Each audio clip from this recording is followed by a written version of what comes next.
Felon-in-chief. Dems unleash Epstein bombshell, calling out Mr. Orange authoritarian tyrant Trump Epstein as the ultimate White House cover-up king. Listen up. Because if you thought the past few weeks were a dumpster fire with that endless government shutdown, and Mr. Orange authoritarian tyrant Trump Epstein fumbling his way through another round of exceptional health lies, buckle in for the real gut punch that landed this week and has the whole damn beltway spinning like a top on bad acid. On Wednesday, November 12, 2025, House Democrats on the Oversight Committee dropped a stack of emails from Jeffrey Epstein's estate that don't just mention our so-called president.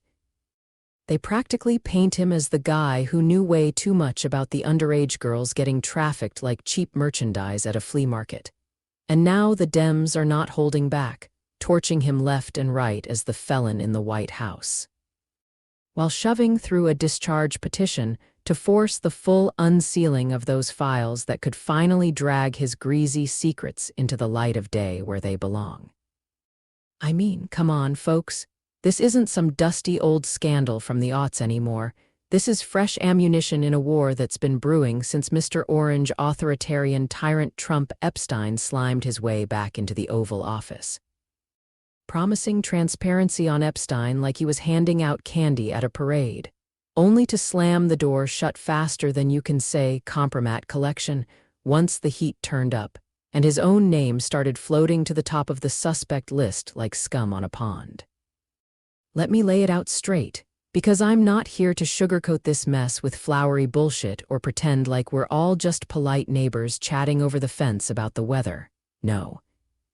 This is about a convicted sex offender's digital breadcrumbs leading right back to the man who used to call him a terrific guy, before the whole world caught on that terrific meant something way darker in that twisted little club of billionaires swapping stories about private jets and island getaways. Those emails, pulled from over 23,000 documents subpoenaed from Epstein's estate back in September, when Republicans thought they could play hero by demanding the files themselves, include one bombshell from December 2015 where Epstein is emailing author Michael Wolff, freaking out about CNN sniffing around his ties to then-candidate Donald Trump, and he drops this line that chills you to the bone if you've got a shred of decency left in this God-forsaken country. Of course he knew about the girls as he asked Ghislaine to stop. Ghislaine Maxwell, that snake of a sidekick who got slapped with 20 years for her role in the trafficking ring. The one who was Epstein's right-hand enabler in luring in those vulnerable teens with promises of modeling gigs and easy money. Yeah, that's who Trump supposedly told to dial it back. Like he was just asking her to turn down the music at a party, instead of halting a full-blown child exploitation operation that ruined lives faster than a bad acid trip at a frat house. And it's not just that one email. Oh no, there's another where Epstein brags to Maxwell about how he's the one who can take him down, implying Trump because apparently in that sick world of theirs, dirt on the powerful was currency, and Epstein was hoarding it like a dragon on a pile of gold doubloons, ready to cash in when the time was right. Now, picture this scene unfolding in real time, because I sure as hell did when I first read about it while chugging my third coffee of the morning and wondering how the hell we ended up here again with Democrats like Rep. Robert Garcia from California, the top dog on oversight, firing off statements that hit like a freight train loaded with truth serum, accusing Mr. Orange authoritarian tyrant Trump Epstein of being panicked and desperate. As these files crack open the facade he's built around his so-called falling out with Epstein back in the early 2000s, that tired old line he trots out every time someone dusts off the flight logs showing him jetting around on the Lolita Express at least 7 times. Or the old news clips of him at Mar-a-Lago parties where underage girls were allegedly being sized up like cuts of meat at a butcher shop. Garcia didn't mince words in that statement, calling the whole White House push to bury this deeper than Jimmy Hoffa's union dues, and he's got backup from heavy hitters like Hakeem Jeffries, the House Minority Leader who just this week blasted the GOP as running a full-on pedophile protection program for stalling the swearing-in of new Democratic rep. Adelita Grijalva from Arizona, whose vote was the magic 218th signature needed to ram that discharge petition through and force a floor vote on unsealing the rest of the Epstein files within 30 days.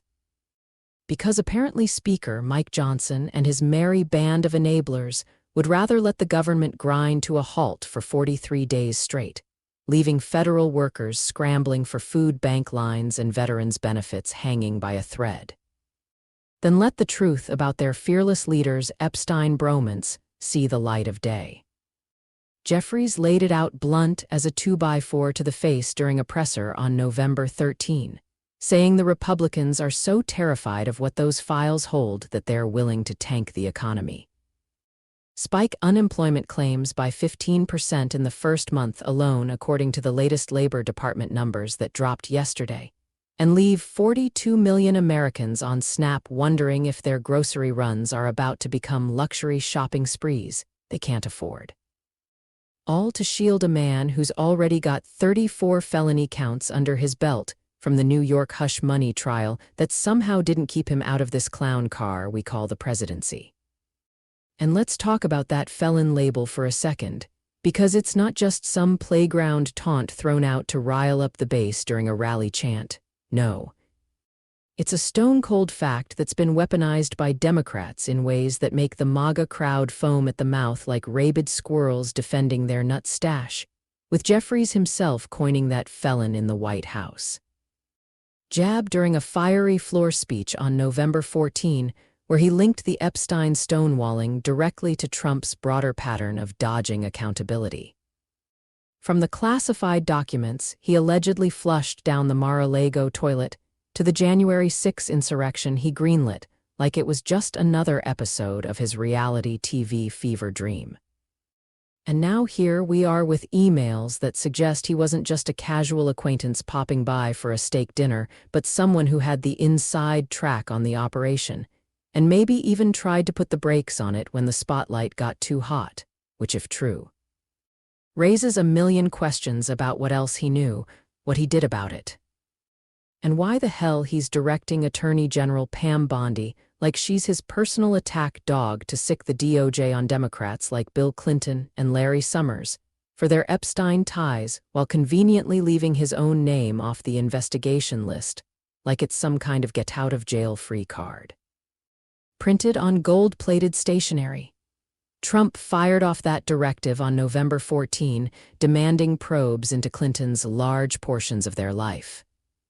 Spent with Epstein, as if anyone's forgetting the 26 flights Clinton took on that plane or the island visits that still haunt his legacy like a bad rash that won't go away. But the hypocrisy is so thick you could spread it on toast and call it breakfast. Because while he's pointing fingers at everyone from Reid Hoffman to some random JP Morgan execs mentioned in passing emails, his own administration is dragging its feet on the full release. Claiming victim privacy concerns that sound noble until you realize they're the same excuses used to redact his mentions in the first batch of files dropped back in July, when Elon Musk was tweeting up a storm about how Trump was the real reason they stayed buried.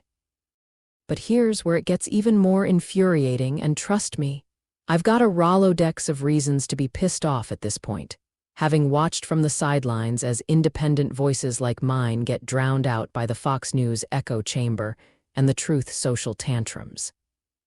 Because those 4 Republicans who crossed the aisle to sign that petition, Thomas Massie from Kentucky, Marjorie Taylor Greene from Georgia, Lauren Boebert from Colorado, and Nancy Mace from South Carolina, aren't exactly squishes in the Freedom Caucus crowd.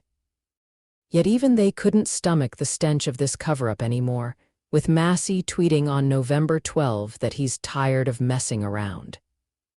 And Greene posting a video rant about how the files need to see daylight for the sake of the victims, not some political football that Trump can punt away whenever it suits his narrative of being the ultimate victim of a witch hunt orchestrated by deep state Democrats who hate him because he's too successful, Whatever the hell that means in a world where success looks a lot like dodging subpoenas and stiffing contractors. That petition hitting 218 signatures was no small feat, especially after the House had been in recess for 8 weeks partly to delay Grijalva's swearing-in. A move that reeks of desperation when you consider Johnson finally caved on November 12, only after protesters showed up outside the Capitol waving signs calling it the Epstein delay. And now the bill's teed up for a floor vote next week, which if it passes, heads to the Senate where it'll need 60 votes to beat a filibuster, meaning at least 13 Republicans have to grow a spine and join the 47 Democrats plus independents. A tall order in a chamber where Mitch McConnell's ghost still whispers obstruction like it's a prayer. But hey, stranger things have happened. Like Trump winning in 2024 despite the felony convictions that should have sunk him faster than the Titanic hitting that iceberg of accountability. Diving deeper into those emails, because you can't just skim this shit like it's a grocery list for organic kale and fair trade quinoa. No, you have to marinate in the ugliness of it all to understand why this isn't going away no matter how many times the White House spins it as a tired con job. Through spokesleader Caroline Leavitt, who on November 13 told reporters the docs prove absolutely nothing other than the fact that President Trump did nothing wrong.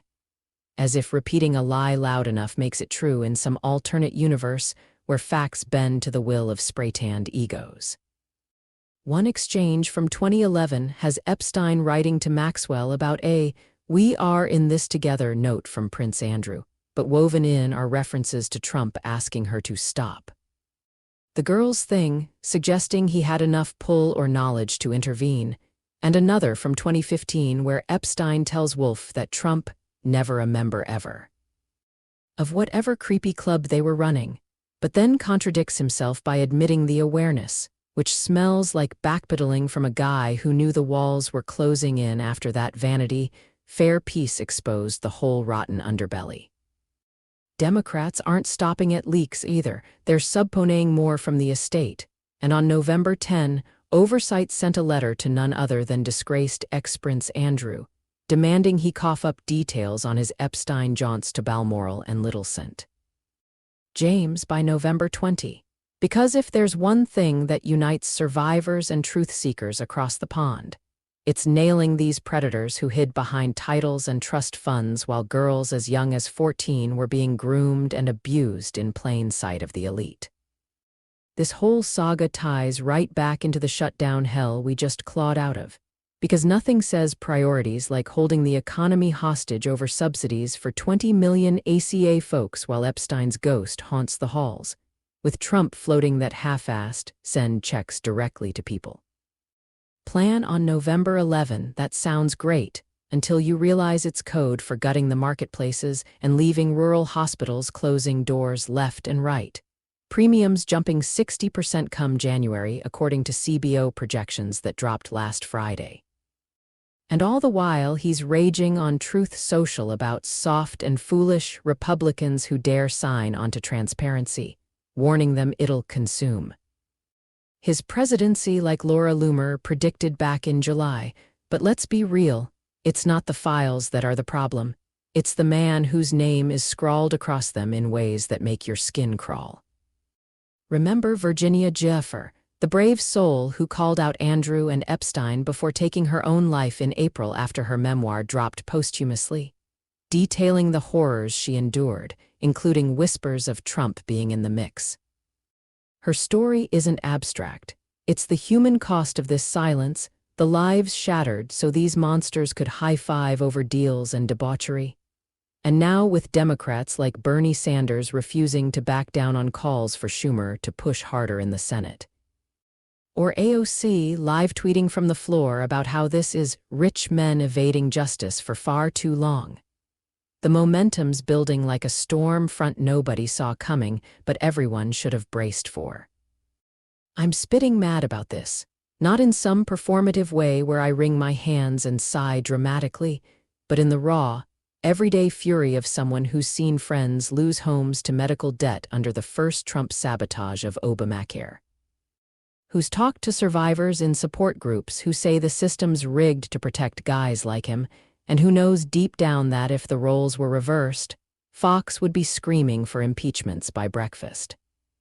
The political fallout is already hitting, with polls from Quinnipiac on November 14 showing Trump's approval dipping to 38%. The Epstein mentions cited by 22% of independents as a serious concern, and even some MAGA diehards on X grumbling about the house of cards teetering.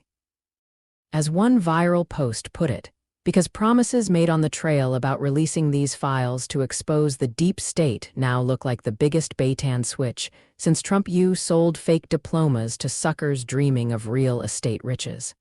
What happens next?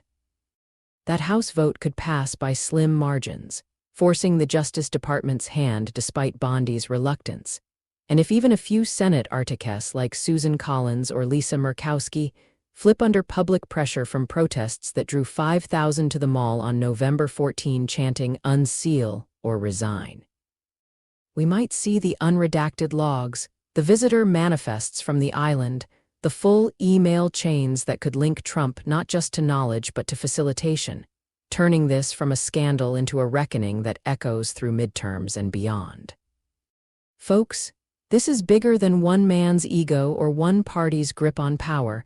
It's about ripping the veil off a system that's let predators thrive while victims beg for scraps of justice, and if Democrats keep the heat on. If we all amplify the voices of those 4 GOP defectors and the families demanding closure, maybe, just maybe, we'll see accountability that sticks instead of the usual slap on the wrist, followed by a pardon party.